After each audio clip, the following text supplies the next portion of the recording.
සුබ දවසක් ඔයාලා හැමෝටම TP Education channel එක මගින් අද සිට සාමාන්‍ය පෙළ විෂය ධාරාවේ ව්‍යාපාර හා ගිණුම් කරන අධ්‍යයන විෂය සමග පාඩම් මාලාවක් ඉදිරියට ගෙන එනවා.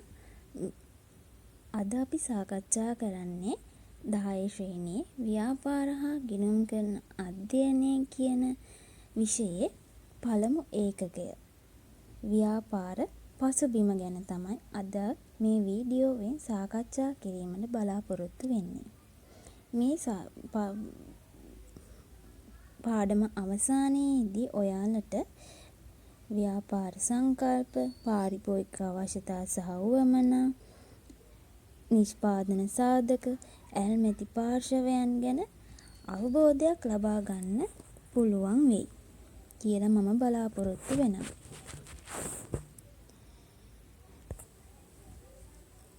එහෙනම් අපි අද පාඩම ආරම්භ කරමු. ව්‍යාපාර පිළිබඳ මූලික පදනම. මොකක්ද මේ ව්‍යාපාර පිළිබඳ මූලික පදනම කියන්නේ? පැරණි යුගයේ මුදල් පද්ධතියක් නොතිබූ නිසා මිනිසුන් ඔවුන්ට අවශ්‍ය භාණ්ඩ ලබා ගන්න තමන් සතු ඇති භාණ්ඩ හුවමාරු කරගත්තා. මේ ක්‍රමය බටර් සිස්ටම් එහෙම නැත්නම් හුවමාරු ක්‍රමය කියලා හඳුන්වනවා. කෙසේ වෙතත් මේ ක්‍රමය සෑම විටම සාර්ථක වුණේ නැහැ. ඒ දෙපාර්ශවයේම එකිනෙකාට අවශ්‍ය භාණ්ඩ නොතිබුණහොත් ඒ හුවමාරුව කර ගැනීමට නොහැකි වේ. ඒ අඩුපාඩු හේතුවෙන් මිනිසුන් මුදල් ලෙස භාවිතා කළ දේවල් හඳුනාගෙන මුදල් පදනමක් වූ වෙළඳපොළක් බිහි කරා. ඒ කියන්නේ මිනිසුන් අතීතයේ සිට දියුණු වෙමින් පැවතෙන ජාතියන්නේ. ඒ සමග මේ දිනෙන් දින මිනිසුන්ගේ අවශ්‍යතාවන් සහ උවමනාවන් වර්ධනය වෙන්න පටන් ගත්තා. ඒ නිසා ඔවුන් තමන්ට අවශ්‍ය භාණ්ඩ හා සේවාවන් පුළුවන් අයුරින් තමන් සතු ඇති සම්පත් භාවිතා කරගෙන නිෂ්පාදනය කරන්න උත්සාහ ගත්තා. ඒ උත්සාහයේ ප්‍රතිඵලයක් විදිහට අවසානයේ භාණ්ඩ අතිරික්තය බිහි වෙන්න පටන් ගත්තා. මේ භාණ්ඩ අතිරික්තය අනෙකුත් පුද්ගලයෙකු සමග හුවමාරු කරගෙන තමන්ට අවශ්‍ය භාණ්ඩයක් හෝ සේවාවක් ලබා ගන්න අතීතයේ මිනිසුන් පෙළඹුණා. මේ ක්‍රමය තමයි හුවමාරු ක්‍රමය හෙවත් බටර් සිස්ටම් එක කියලා හැඳින්වුවේ. පසුව මේ පද්ධතියේ යම් යම් ගැටලු ඇති වුණා. ඒ කියන්නේ භාණ්ඩවල හුවමාරු කරගන්නා භාණ්ඩවල වටිනාකම් සමාන වෙන්නේ නැහැ. වටිනාකම් කියන්න අමාරුයි.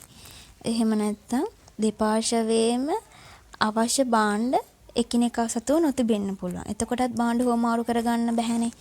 තවත් ගැටලුවක් තමයි මේ දෙපාර්ශවයේ අවශ්‍යතා එකිනෙකට සම්පාත වෙන්නේ නැති වෙන්න පුළුවන්.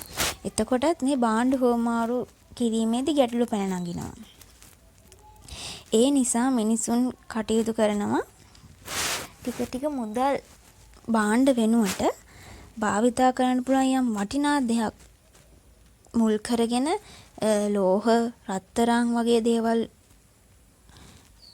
මුල් කරගෙන මේ භාණ්ඩ ඒ වටිනාකම් වලට අනුව හුවමාරු කරගන්න. ඒ පසුව තමයි මුදල් පදනමක් වෙච්ච වෙළඳපොළක් නිර්මාණය වෙන්න පටන් ගන්න. ඕක තමයි ව්‍යාපාරයේ මූලිකම පදනම වෙන්නේ. ඊට පස්සේ ව්‍යාපාර සංකල්ප. ව්‍යාපාරයක් කියන්නේ මිනිස් අවශ්‍යතා සපුරාලීමට අවශ්‍ය විවිධ වූ භාණ්ඩ හා සේවා නිෂ්පාදනය කිරීම හෝ සැපීම ආශ්‍රිත ආර්ථික කටයුත්තක් විදිහට ව්‍යාපාරයක් හඳුන්වන්න පුළුවන්.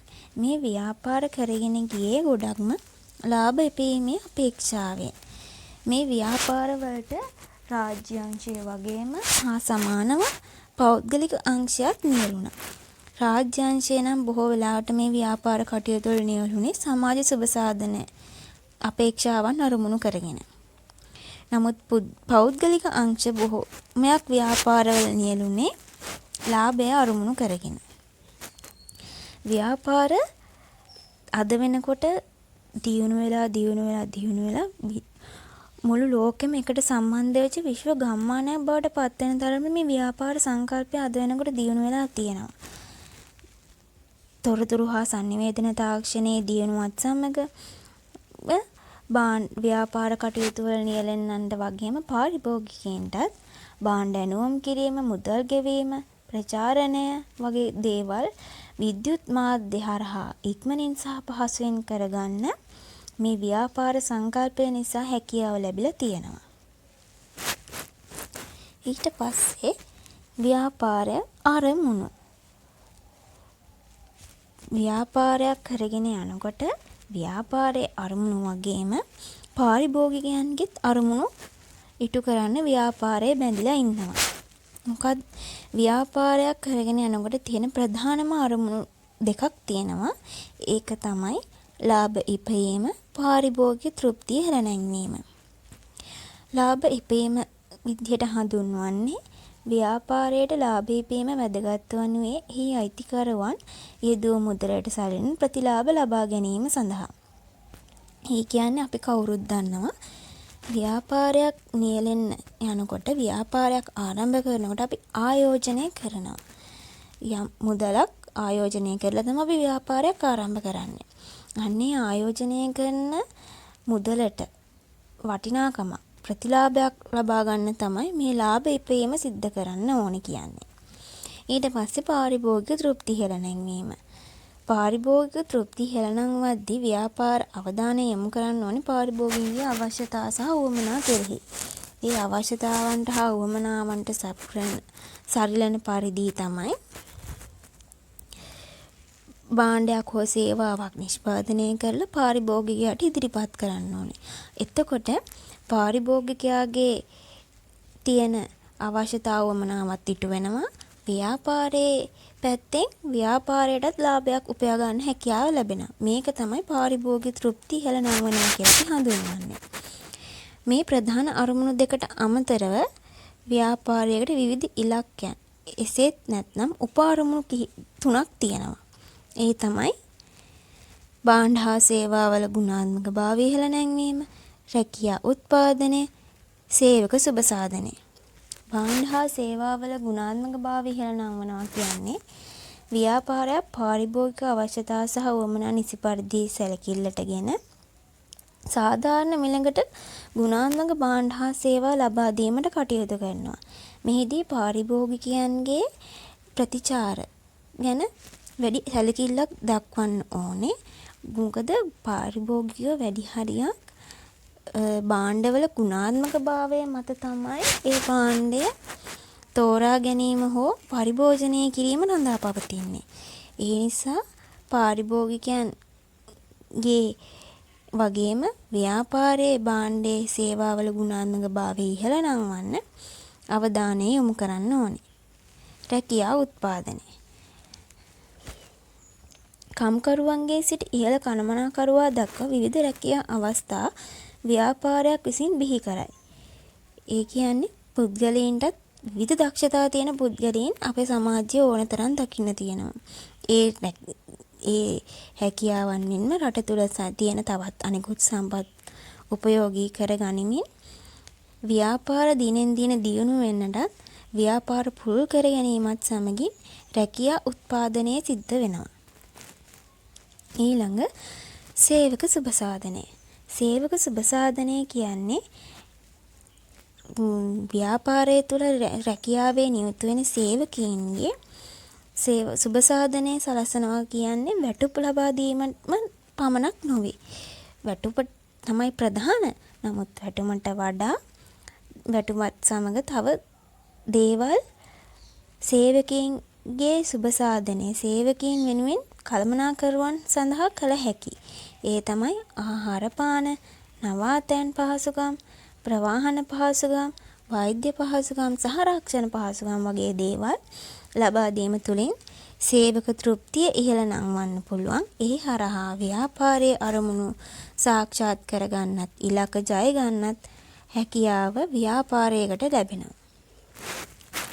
ඊළඟට මේ පාඩමේන තවත් වැදගත් කොටසක් තමයි පාරිභෝගික අවශ්‍යතා සහ උවමනා. පාරිභෝගික අවශ්‍යතා කියලා හඳුන්වන්නේ ජීවත් වීම සඳහා මිනිසා විසින් අනිවාර්යයෙන්ම සපුරා ගත යුතු දෑ මිනිස් අවශ්‍යතා ලෙස හඳුන්වනවා. මේ අවශ්‍යතා පුද්ගලයෙකුට ජීවත්ව සිටියේදී තමන්ගේ ඕනෑ එපාකම් ඉටු කරගන්න අවශ්‍ය අනිවාර්යයෙන්ම තමා සතුව හෝ තමාගේ වටපිටාවෙන් තමන් වෙත ලබා ගන්න පුළුවන් දේවල් තමයි මේ අවශ්‍යතා කියලා හඳුන්වන්නේ. උදාහරණ ආහාර, ඇඳුම් සහ නිවාස. මේ අවශ්‍යතාවල ලක්ෂණ 4ක් තියෙනවා. ඒවා තමයි අත්‍යවශ්‍ය වීම, පොදු වීම, නිර්මාණය කළ හැකි වීම, සීමිත වීම. අත්‍යවශ්‍ය වීම කියලා කියන්නේ ජීවත් වීම සඳහා අත්‍යවශ්‍යම තිබිය යුතු දේවල්.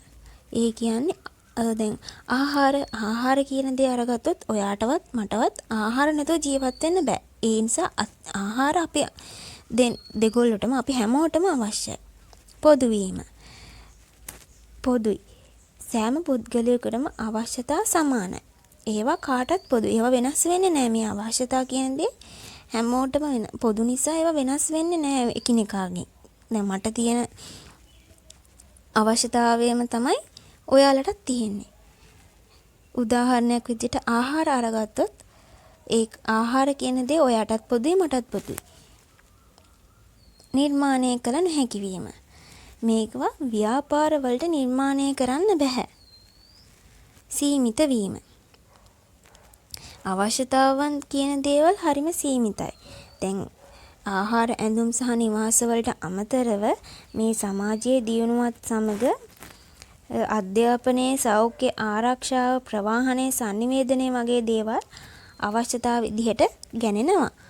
ඒ දේවලුත් අපිට ජීවත් වීම සඳහා අපේ වටපිටාව, පවල් පරිසරය ගොඩනගා ගැනීමට වගේ දේවල් වලට මේ දේවලුත් අපිට උවමනා වෙනවා. ඒකයි හරිම සීමිත ප්‍රමාණයක් තමයි මේ අවශ්‍යතාවන් තියෙන්නේ. ඊට පස්සේ උවමනා විදියට අපි හඳුනා ගත්තොත් මිනිස් අවශ්‍යතා සපුරා ගන්නා විවිධ ආකාර උවමනා ලෙස හැඳින්වේ. එකම අවශ්‍යතාවක් සපුරා ගත හැකි විවිධ ආකාර තියෙනවා. උදාහරණ තමයි දැන් ආහාර කියන දේ උවමනාවක්. අවශ්‍යතාවක්. ආහාර කියන දේ අවශ්‍යතාවක්. ඒ අවශ්‍යතාව ආහාර කියන අවශ්‍යතාව සපුරා ගන්න අපිට ඉන්දියාප්ප, අයිස්ක්‍රීම්, කේක්, බත් වගේ දේවල් පාවිච්චි කරන්න පුළුවන්. ඇඳුමු සාරි, නිල ඇඳුම්, පාවහන්, ෂර්ට්, කලිසම් වගේ දේවල් උදාහරණ උවමනා විදිහට අපිට හඳුනා ගන්න පුළුවන්. මේ උවමනා වන ලක්ෂණ 5ක් තියෙනවා. ඒවා තමයි අත්‍යවශ්‍ය නොවීම, විවිධ වීම, නිර්මාණය කළ හැකි වීම, සංකීර්ණ වීම, අසීමිත වීම. අවශ්‍යම නොවීම කියන්නේ අපිට මේ උවමනාවන් ජීවත් වීම සඳහා යම් තාක් දුරට අවශ්‍ය වුණත් අවශ්‍යතා තරම් අවශ්‍ය වෙන්නේ නැහැ. විවිධ වීම. අවශ්‍යතා සෑම පුද්ගලයෙකුටම පොදුවද ඒවා සපුරා ගන්නා ආකාර ඔවුන්ගේ ආර්ථික හා සමාජීය තක්සේරුව අනුව වෙනස් වෙනවා. ඒ කියන්නේ දැන් ආහාර කියන උදාහරණය අරගත්තොත් ඔයාට ඉන්දියාප්ප ගන්න පුළුවන්, මට බත් හෝ පාන් වගේ දෙයක් පරිභෝජනය කරන්න පුළුවන්. ඒක අර විවිධයි. ඔයාට ඔයා ගන්න උවමනා වගේ නෙමෙයි, මගේ උවමනාව වෙනස් වෙන්න පුළුවන්. එක් පුද්ගලින් 10 දෙනෙක් ගත්තොත් 10 විදිහක් වෙන්න පුළුවන්. නිර්මාණය කළ හැකි වීම. උවමනා ව්‍යාපාරිකින් නිර්මාණය කරන්න පුළුවන්. ඒ කියන්නේ දැන් ඇඳුම් කියන උදාහරණය අරගත්තොත් ව්‍යාපාරයකට ඕන තරම් ඇඳුම් නිර්මාණය කරන්න පුළුවන් ක්‍රම සහ විදි තියෙනවා. සාරි, ගවුම්, සායවල් වගේ දේවල් නිර්මාණය කරන්න ව්‍යාපාරයකට හැකි. සංකීර්ණ වීම. සංකීර්ණයි කියන්නේ උවමනා අසීමිත නිසා, විවිධ වන නිසා උවමනා සපුරා ගන්නා ආකාර සංකීර්ණයි. අසීමිත වීම. එක් අවස්ථාවක් සපුරා ගැනීම සඳහා විවිධ ආකාරයේ වමනා භාවිතා කිරීම නිසා ඒවා සීමිතයි කියලා හඳුන්වනවා. ඊට පස්සේ නිෂ්පාදන ව්‍යාපාර කියන කොටසට අපි යමු.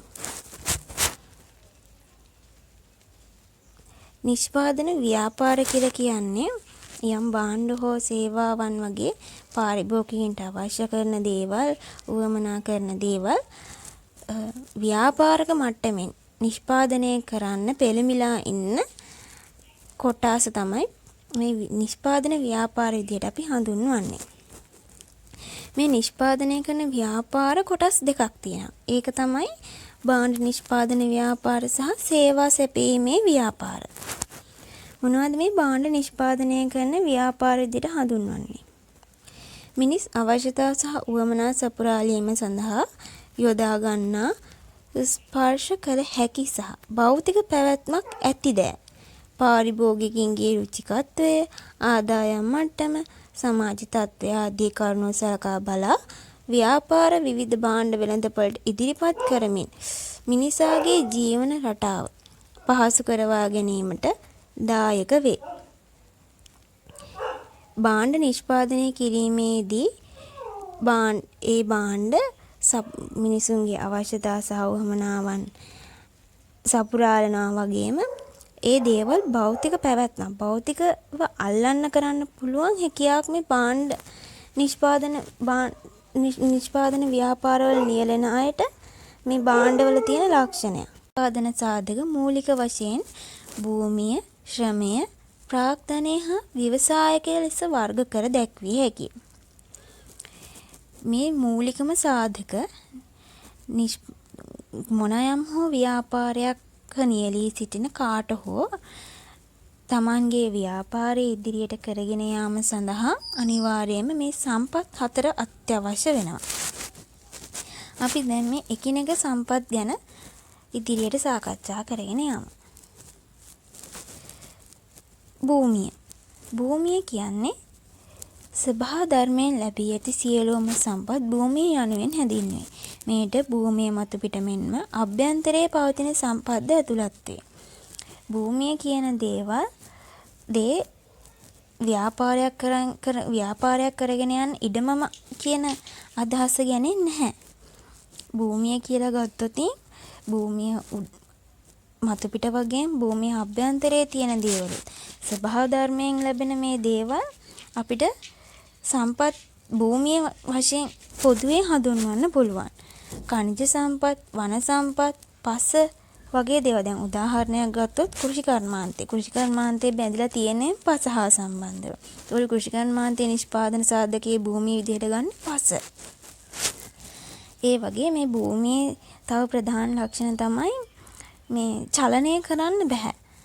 ඒ වගේම වැඩි දියුණු කරන්න දේවල් පාවිච්චි කරන්න බෑ. භූමියට ගෙවන භූමියට අපි කරන ප්‍රතිලාභ තමයි කුලිය කියලා අපි හඳුන්වන්නේ. ඊළඟට ශ්‍රමය. ශ්‍රමය කියන්නේ ව්‍යාපාරයක් සඳහා යෙදෙන කායික හා මානසික දායකත්වයේ ශ්‍රමය ලෙස අපි හඳුන්වනවා. ශ්‍රමය සරලව හැඳින්වුවොත් ව්‍යාපාරයක් සමග කටයුතු කරන සේවක පිරිස තමයි මේ ශ්‍රමය විදියට අපි හඳුන්වන්නේ. මේගොල්ලෝ කොටස් දෙකකින් අපිට ශ්‍රමය සපයනවා. කය වෙහෙසා වැඩ කරන පුද්ගලයෝ සහ මනස වෙහෙසා වැඩ කරන පුද්ගලයෝ. දැන් කය වෙහෙසා වැඩ කරන පුද්ගලයෝ තමයි පතල් සේවකයෝ, කම්කරුවෝ, අන්න ඒ වගේ අය. මනස වෙහෙසා වැඩ කරන අය තමයි ගණකාධිකාරීවරුන්, කළමනාකාරවරුන් ආදිය. මේ ශ්‍රමය කියන දේ ඉගෙනීම සහ අත්දැකීම් තුළින් වැඩි දියුණු කරගන්න පුළුවන්. ඒ වගේම ශ්‍රමයට කරන ප්‍රතිලාභ තමයි වැටුප්. ඊට පස්සේ ප්‍රාග්ධනය. නිෂ්පාදනයේදී ආධාර කරගන්න මිනිසා විසින් සකස් කරන ලද දෑ ප්‍රාග්ධනය ලෙස හැඳින්වේ. උදාහරණ තමයි යන්ත්‍ර සූත්‍ර, ගොඩනැගිලි, රථ වාහන සහ මුදල් කියන දේවල් ප්‍රාග්ධනය විදිහට අපිට හඳුන්වන්න පුළුවන්. ප්‍රාග්ධනය කාලයත් සමග දියුණු වෙනවත් වගේම කාලයත් සමග තවත් ඒ දේවල් වල වැඩි දියුණු කර ගැනීමක් සිද්ධ කරන්න පුළුවන්. ප්‍රාග්ධනයට කරන ප්‍රතිලාභ තමයි පොලියේ. ඊට පස්සේ ව්‍යවසායකත්වය. ව්‍යවසායකයා කියලා හඳුන්වන්නේ නිෂ්පාදනයක් සඳහා අවශ්‍ය භූමිය, ශ්‍රමය, ප්‍රාග්ධනය වැනි නිෂ්පාදන සාධක සංවිධානය කරමින් යම් නිෂ්පාදන ක්‍රියාවලියක් ආරම්භ කර පවත්වාගෙන යාමේ කාර්ය ව්‍යවසාය ලෙස හැඳින්වේ. ව්‍යවසායකයා ව්‍යාපාර අවදානම් දරමින් නව්‍යතා සම්පාදනය කරමින් ව්‍යාපාර කටයුතු වල නිරත වේ. ව්‍යාපාරිකයාට අනිවාර්යයෙන් කරන්න පුළුවන් තමන්ට වගේම තවත් යටත් සේවකීන්ට රැකියාව උත්පාදනය කිරීමේ හැකියාව මේ ව්‍යවසායකයාට තියෙනවා. ව්‍යවසායකයා සඳහා කරනු ලබන ප්‍රතිපාදන තමයි ලාභය කියලා අපි හඳුන්වන්නේ. මේ ව්‍යවසායකයාට කියන පුද්ගලයාට ඉදිරි දර්ශනය මේ තවත් ව්‍යාපාර පරිසරයේ හැසිරීම ගැන වගේ ලොකු පරාසයක ලොකු අවධානයක් අවබෝධයක් මේ ව්‍යවසායකයා සතුව තියෙන්න ඕනේ. ඒ වගේම ඉගෙනීම සහ අත්දැකීම් හරහා ව්‍යවසායකයා කියන චරිතය වර්ධනය කරන්න දියුණු කරන්න හැකියාව තියෙනවා. ඊළඟට අපිට මේ පාඩමේ එන ප්‍රධානම මාතෘකාව හෙවත් අවසාන මාතෘකාව තමයි ඇල්මැති පාර්ශවය කියලා හඳුන්වන්නේ. මොනවද මේ ඇල්මැති පාර්ශවය කියන්නේ? ව්‍යාපාර කටයුතු පිළිබඳව උනන්දුවක් දක්වන විවිධ පාර්ශව ඇල්මැති පාර්ශව ලෙස හැඳින්වේ. ව්‍යාපාරයක හෝ ආයතනයක සිටින විවිධ පාර්ශවයන් අතරින් ආයතනයේ මත බලපෑම් ඇති කරන තීරණ ගැනීමේ බලය ඇති හෝ ආයතනයෙන් බලපෑම් විඳින පාර්ශවයන් යෙදෙන නාමයක් තමයි ඇල්මැති පාර්ශව කියලා හඳුන්වන්නේ. අපිට ඇල්මැති පාර්ශවය ව්‍යාපාරයක් හා සම්බන්ධ ඇල්මැති පාර්ශව 10ක් හඳුනා ගන්න පුළුවන්. ඒ තමයි අයිතිකරුවෝ, කළමනාකරුවෝ, ගනුදෙනුකරුවෝ, සැපයුම්කරුවෝ, තරගකරුවෝ, මූල්‍ය ආයතන, සේවකයෝ, රාජ්‍ය, ප්‍රජාව, අනාගත ආයෝජකයෝ. දැන් බලමු අපි මේ එකිනෙක පාර්ශවයන් කෙරෙහි අවධානය යොමු කරලා. අයිතිකරුවෝ. අයිතිකරුවෝ කියලා හඳුන්වන්නේ ව්‍යාපාරයේ සම්පත් සපයන පුද්ගලයෝහි අයිතිකරුවෝ විදිහට හඳුන්වනවා. ඒ කියන්නේ ව්‍යාපාරයකට ආයෝජනය කරන කොමක් හෝ විදිහකින් මුදල් වලින් හෝ වෙනත් දෑ වලින් ආයෝජනය කරන්නන් තමයි මේ අයිතිකරුවෝ විදිහට හඳුන්වන්නේ. ඊට පස්සේ කළමනාකරුවෝ. ව්‍යාපාර කටයුතු මෙහෙයවන්නේත් ව්‍යාපාර පිළිබඳව තීරණ ගැනීම කරන්නේත් මේ කළමනාකරුවෝ. ගනුදෙනුකරුවෝ. ව්‍යාපාරයෙන් භාණ්ඩ හා සේවා මිලදී ගන්නා පුද්ගලයා තමයි මේ ගනුදෙනුකරුවෝ කියලා හඳුන්වන්නේ. සාමාන්‍ය ව්‍යාපාරයකට ලොකු බලපෑමක් කරන්න පුළුවන් කොට්ටාසයක් තමයි ගනුදෙනුකරුවෝ කියන්නේ. ව්‍යාපාරයක් ඉදිරියට ගෙන යන්නත් ව්‍යාපාරයක් සම්පූර්ණයෙන් කඩා වැටෙන්නත් මේ ගනුදෙනුකරුවෝ කියන කොටස හේතු වෙනවා. සැපයුම්කරුවෝ.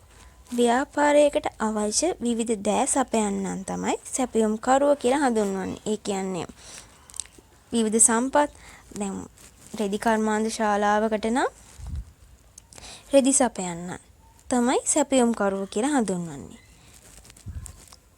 තරඟකරුවෝ.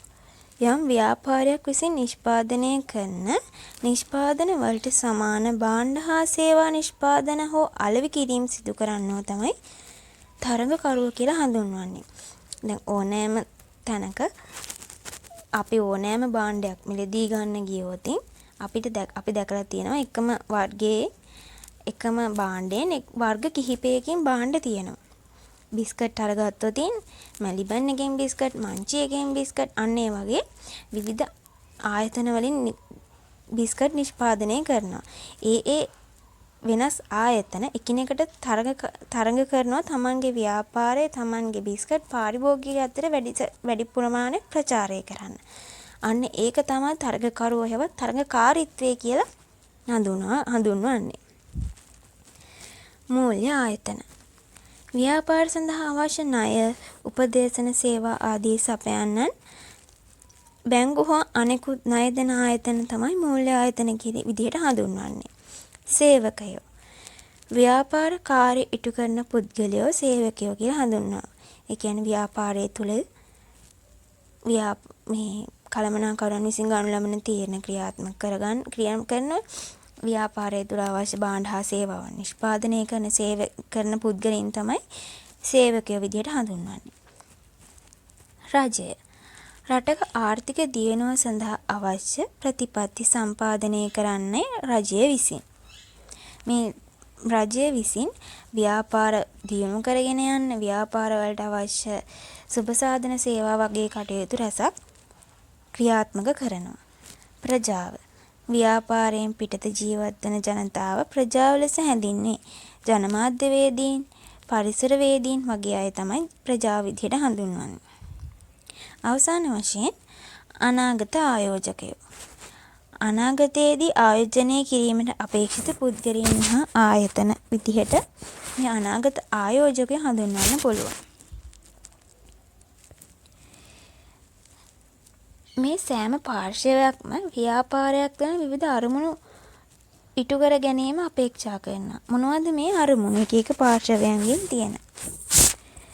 ඇල්මැති පාර්ශව තමයි අයිතිකරු අරගත්තොත් ඔවුන්ගේ අරමුණ තමයි ආයෝජනයේ සුරක්ෂිතභාවය, ප්‍රමාණවත් ලාභ ලැබීම, ව්‍යාපාරයේ අනාගත වර්ධනය. කළමනාකරුවන්ගේ අරමුණු හා සඳහා නිදසුන් තමයි ව්‍යාපාර කටයුතු අරමුණු ඉටු කර ගැනීම, තීරණ ගැනීම හා ඒ තීරණ ක්‍රියාත්මක කිරීම, රැකියා වර්ධනය හා රැකියා තෘප්තිය කළමනාකරුවන්ගේ අරමුණු.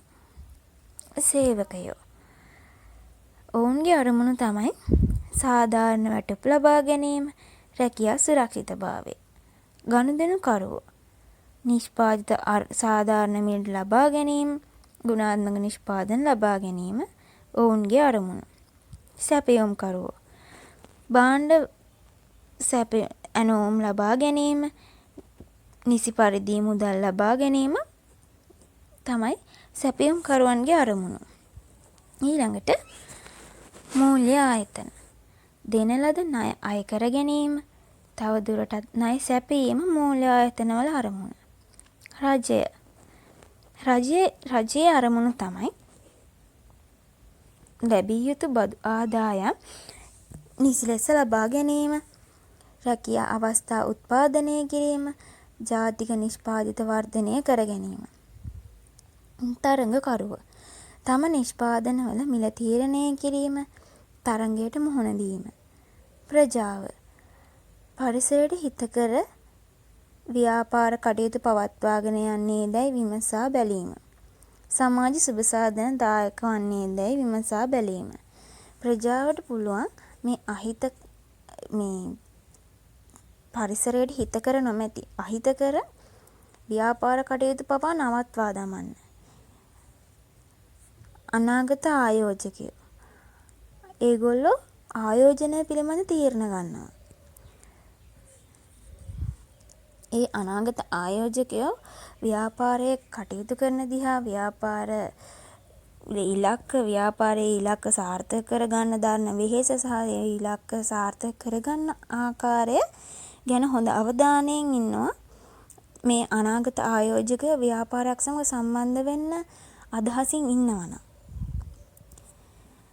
අවසාන වශයෙන් අද අපි කතා කරන්නේ මේ ව්‍යාපාර සමග සම්බන්ධ වෙන මේ සම්බන්ධකරුවෝ පාර්ශවයන් බලාපොරොත්තු වෙන දායකත්වය ගැන කතා කරන්න. මේ අයිතිකරුවෝ ගැන බැලුවොත් අයිතිකරුවන්ගේ දායකත්වයේ අපේක්ෂාවන් තමයි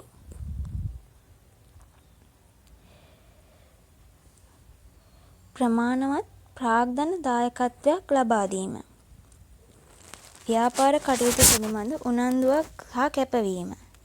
ව්‍යාපාර කටයුතු සුපරීක්ෂණය. ඊට පස්සේ කළමනාකරුවන්ගේ දායකත්වයේ තමයි ව්‍යාපාර සැලසුම් ලෙස ක්‍රියාත්මක කිරීම, නිවැරදි තීරණ ගැනීම. සේවකයෝ දායකත්වය සඳහා උදාහරණ තමයි පවරන ලද කාර්ය නිසි ඉටු කිරීම, ශ්‍රම ඵලදායීතාව වැඩි දියුණු කිරීම. සැපයුම්කරුවෝ දායකත්වය සඳහා උදාහරණ තමයි ගුණාත්මක අමුද්‍රව්‍ය දිගින් දිගටම සැපයීම, කලට වේලාවට අමුද්‍රව්‍ය සැපයීම. අවසාන වශයෙන් රජය. රජයේ දායකත්වය තමයි ව්‍යාපාර සඳහා හිතකර විවිධ දිරිගැන්වීම් ලබා දීම. ඒ කියන්නේ සුබ සාධන කටයුතු ලබා දෙනවා ව්‍යාපාර වලට රජය. අවසාන වශයෙන් මම හිතනවා මේ කතා කරපු ඇල්මැති පාර්ශවයේ සම්බන්ධතා සහ ඔවුන්ගේ දායකත්වය ව්‍යාපාරයට බලපාන්නේ කොහොමද? ව්‍යාපාරයට ඇති සම්බන්ධතාවය ගැන ඔයාලට අවබෝධයක් ලැබෙන්න ඇති කියලා. ඒ අනුව මේ පාඩම මෙතනින් අවසන්. මම හිතනවා ඔයාලා හැමෝටම අපේ පළවෙනි පාඩම වෙන ව්‍යාපාර පසුබිම සම්බන්ධ හොඳ අවබෝධයක් මේ වීඩියෝ අවසානයේ ලැබෙන්න ඇති කියලා. ඉතින් ඊළඟ සතියේදී අපි දෙවන ඒකකේ ව්‍යාපාර පරිසරයේ සමග සම්බන්ධ වෙන්න බලාපොරොත්තු වෙන. මම මෙතනින් මේ වීඩියෝ අවසන් කරනවා. ඔයාලා හැමෝටම සුබ දවසක්.